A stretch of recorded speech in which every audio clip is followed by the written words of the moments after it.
محسن متولي وسط ميدان ديال اتحاد طنجة قال: بلي إدارة الفريق منعاه يشارك في الحصة التدريبية الجماعية نهار السبت بلا ما يعطيه شي سبب واضح، وهادشي خلاه يلجأ المساطر القانونية باش يدافع على الحقوق ديالو.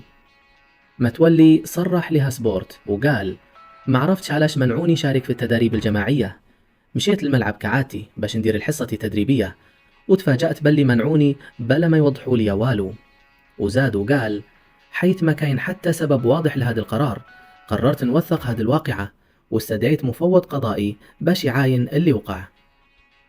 وبسبب هذه الوضعية متولي ولا مضطر يكمل التحضيرات ديالو بوحده ويتدرب بشكل فردي حتى يتحسن المستقبل ديالو مع النادي. وخا بعض المصادر كتشير باللي الجهتين غادي يمشيو في اتجاه الانفصال بالتراضي في الأيام الجاية بعد ما خرج متولي من حسابات إدارة ممثل عروس الشمال. ويشار باللي اللاعب المخضرم محسن متولي كان واحد من الركايب ديال الفريق مع المدرب السابق هلال الطائر اللي تفرق معاه الإدارة قبل أيام.